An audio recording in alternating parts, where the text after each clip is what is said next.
एक वेळेस एक श्रीमंत व्यापारी बौद्ध भिक्षूंकडे येतो आणि म्हणतो, बंतेजी, काही दिवसापासून माझ्या मनामध्ये चिंता, लालच, राग, घमंड असे नकारार्थी विचार अधिक प्रमाणात येत आहेत. लालच आणि घमंड यामुळे माझ्या उद्योगधंद्यामध्ये मी खूप मोठ्या प्रमाणात तोट्यामध्ये जात आहे आणि माझे विरोधक माझ्या खूप पुढे निघून जात आहेत. त्यामुळे मी खूप चिंतेत जीवन जगत आहे. परंतु मी चिंता, लालच, घमंड, राग या सवयींना मी सोडू नाही शकत. कृपया करून मला यावर काही उपाय सांगा, जेणेकरून मी या सवयी सोडवण्यास मदत होईल. बौद्ध भिक्खूने त्या श्रीमंत व्यापाऱ्यांची बोलणं शांतपणे ऐकून घेतलं आणि म्हणाले, मी तुझ्या समस्येचा उपाय सांगण्या अगोदर तुला एक गोष्ट सांगतो. ही गोष्ट लक्ष देऊन ऐक. एका राजाकडे 4 घोडे होते. ते उंचीने खूप उंच व मजबूत होते व दिसायलाही खूप सुंदर असे ते घोडे होते. म्हणूनच तो राजा त्या 4ही घोड्यांना खूप प्रेम करायचा. परंतु राजाची एक समस्या होती की ती 4ही घोडे कोणालाही घोडेस्वार नाही होऊ देत. राजा त्या घोड्यांना प्रशिक्षण देऊ इच्छित होता, म्हणजे ते घोडे अधिकच सुंदर दिसायला लागतील. परंतु आजपर्यंत बरेच जण त्या घोड्यांना प्रशिक्षण द्यायला अपयश आलं होतं. त्या घोड्याच्या पाठीवर जो पण बसेल तर ते घोडे त्या व्यक्तीला खाली पाडून देत व ते पूर्णपणे त्यांना जखमी करत. ते राजाचे खूप प्रिय घोडे होते.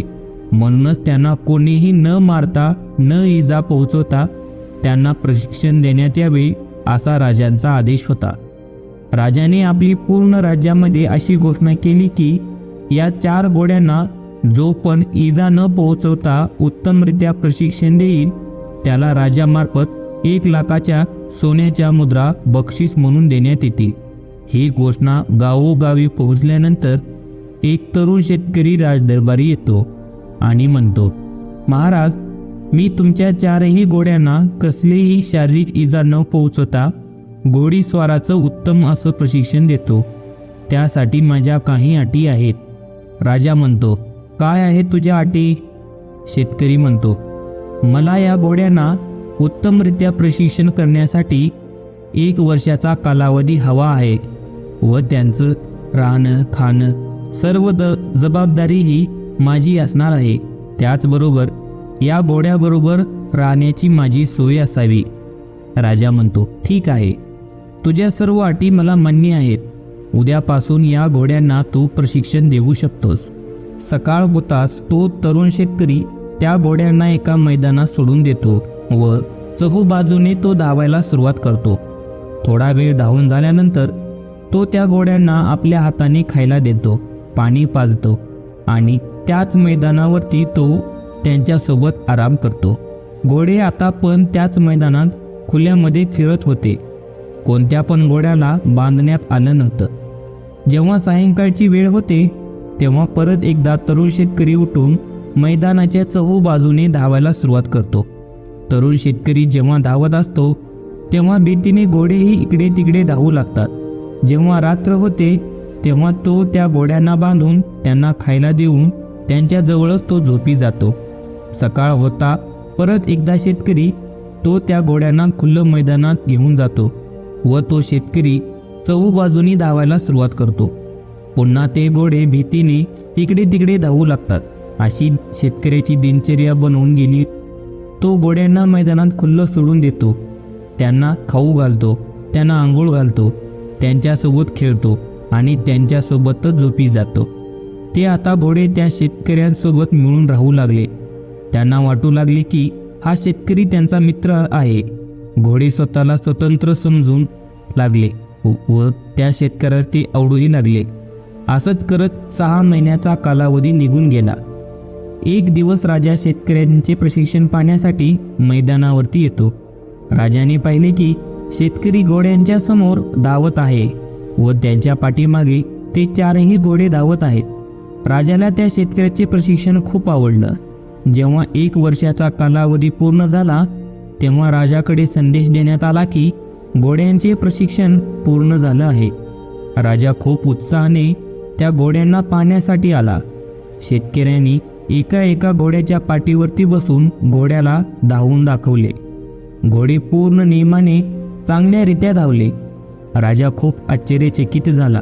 त्याने शेतकऱ्याला विचारले, हे अशक्य असे काम तू कसं काय शक्य करून दाखवले? त्यावर शेतकरी म्हणाला, मी या घोड्यांसोबत स्वतंत्ररित्या धावलो, त्यांच्यासोबत झोपलो, पूर्ण दिवस त्यांच्या समवेत घालवला.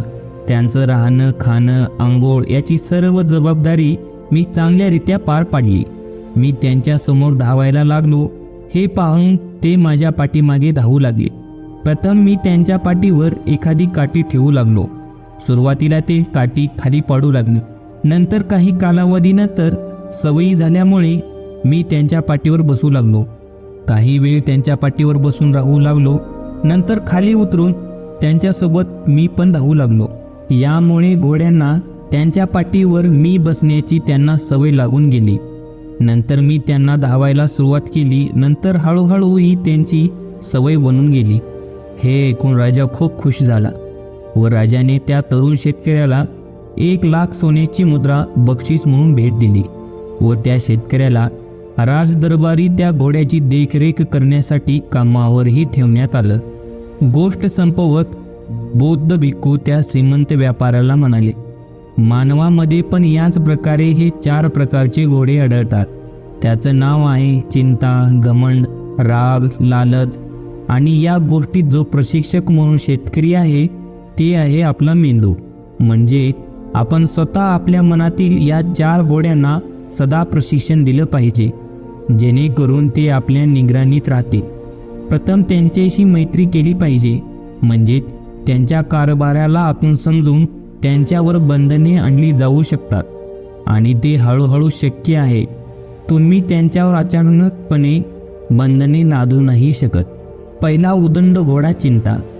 चिंता केल्याने समस्या अधिक विस्कटली जाऊ शकते, परंतु चिंतन केल्याने त्याचे समाधान शोधू शकतो. ही गोष्ट तुझ्या मेंदूने तुझ्या मनाच्या उदंड घोड्याला समजावून सांगण्याचा प्रयत्न केला पाहिजे. तू तुझ्या सकारात्मक विचाराने चिंता करणे नाही, पण समस्येचे समाधान सोडवण्यासाठी वेळ लावला पाहिजे. दुसरा उदंड घोडा राग. राग केल्याने कोणा दुसऱ्याचं नुकसान झालं या नाही, परंतु स्वतःचं नुकसान हे नक्की होणार.